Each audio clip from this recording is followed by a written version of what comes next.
Assalamualaikum warahmatullahi wabarakatuh. Baiklah teman-teman, di sini saya akan membahas seputar tentang BK atau bimbingan konseling.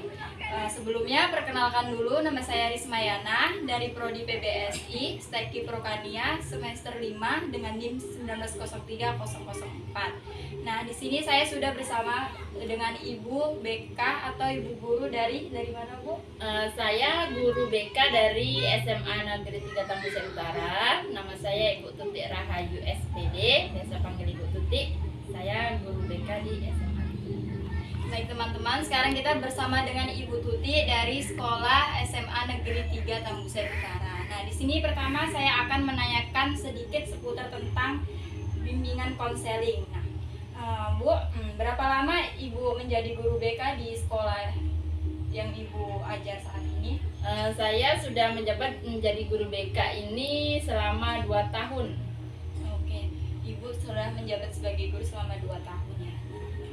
Kasus apa saja sih Bu yang sering Ibu jumpai setelah menjadi guru BK ini? Seperti contohnya kasus-kasus apa yang sering Ibu dapat alami? Kasus yang saya jumpai sebenarnya banyak sekali ya. Tapi yang akhir-akhir ini, apalagi kita kan sekarang masa pandemi nih, udah hampir 2 tahun, setahun setengah.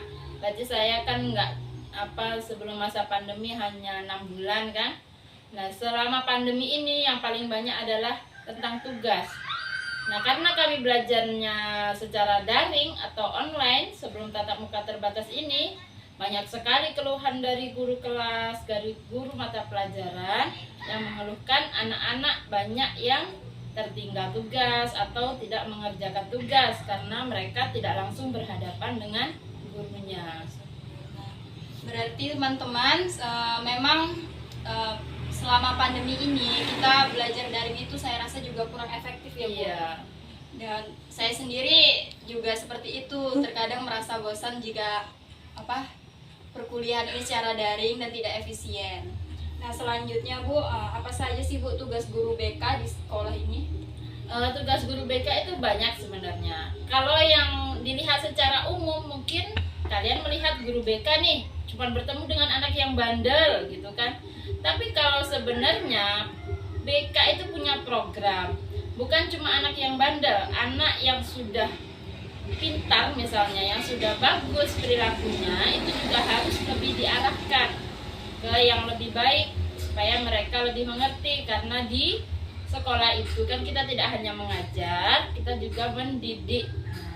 Yang pertama itu adalah adab, baru ilmu. Kalau sudah kita ajarkan adabnya, baru kita akan mudah menyerap ilmunya. Jadi BK itu punya program yang harus disusun terlebih dahulu. Setelah itu ada program yang harus dilaksanakan dan ada juga evaluasinya. Jadi berarti guru BK ini kan identik dengan siswa yang bermasalah. Ternyata tugas guru BK itu tidak hanya itu. Baik Bu.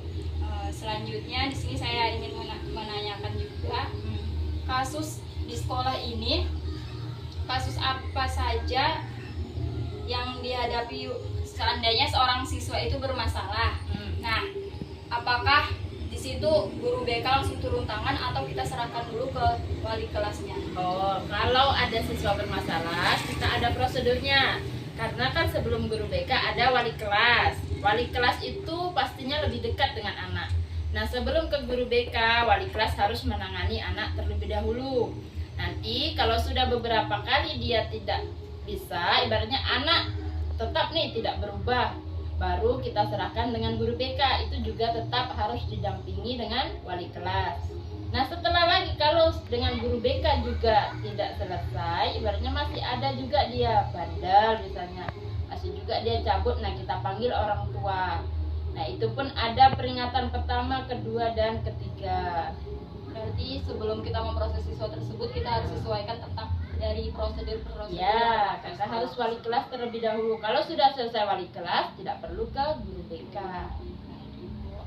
Nah, kalau di sekolah itu pasti kita sering menjumpai siswa yang sering cabut kan Bu. Nah, bagaimana sih Bu cara Ibu untuk melakukan pencegahan atau menindaklanjuti siswa tersebut agar tidak cabut-cabut lagi? Masalah cabut, kalau masalah siswa itu sebenarnya bukan cabut aja ya. Misalnya dia merokok di di luar sana, kita sebenarnya harus pendekatan dulu dengan siswa itu. Nah, kita cari tahu dulu apa penyebab dia seperti itu. Bisa jadi dia kurang perhatian, bisa jadi dia kalau di rumah itu banyak masalah dia yang menyelimuti dia kan, banyak masalah. Nah, kita harus berikan motivasi dulu. Kenapa kamu harus sekolah? Supaya kamu jadi anak yang baik. Nah, seperti itu. Kita pokoknya harus motivasi diri dia agar dia memotivasi dirinya sendiri supaya tidak terjadi hal-hal yang tidak diinginkan. Berarti kita harus melakukan pendekatan Ya. dan memberi motivasi siswa tersebut agar tidak melakukan hal yang sama. Ya. Sebagai ibu, sebagai guru BK ini, jika ada siswa yang sering melawan gitu terhadap satu guru di sekolahnya, tapi dia menurut dengan wali kelasnya, bagaimana Bu cara Ibu mengatasinya? Dia sama guru lain melawan, tapi sama Ya, wali kelasnya ada dia juga seperti itu. Saya juga dulu merangkap sebagai guru mapel. Ada anak itu melawan sama guru lain, tapi dia suka tuh sama pelajaran saya. Entah dia suka sama pelajaran saya, entah suka sama gurunya, kan kita nggak tahu kan. Iya, Bu. Nah, itu kita harus itu tadi pendekatan dulu sama dia. Apa masalahnya? Kenapa dia nggak suka sama guru lain? Bisa jadi itu masalah timbul karena di anak murid, bisa jadi timbul karena di guru. Kalau di guru, nah kalau cuma satu orang yang bermasalah, berarti itu masalah ada pada muridnya. Kalau misalnya semua anak nih satu kelas nggak suka sama guru itu, berarti kan dengan cara mengajarnya yang tidak suka. Kita harus selidiki dulu itu. Kalau memang masalah dari murid, itu tadi kita harus lakukan pendekatan dan kita beri arahan. Karena tidak boleh membandingkan guru satu dengan yang lain. Kalau sama wali kelas lebih dekat itu nggak apa-apa, karena wali kelas nantinya yang akan tahu perkembangan anak-anaknya. Itu ya bicara mengalir. Baiklah, saya rasa itu cukup. Terima kasih atas waktu dan tempatnya, dan telah memberikan kami banyak ilmu sehingga kami dapat tahu apa sih itu tugas guru BK di sekolah dan tahu apa itu BK. Terima kasih saya ucapkan, Bu. Saya akhiri. Wassalamualaikum warahmatullahi wabarakatuh. Waalaikumsalam.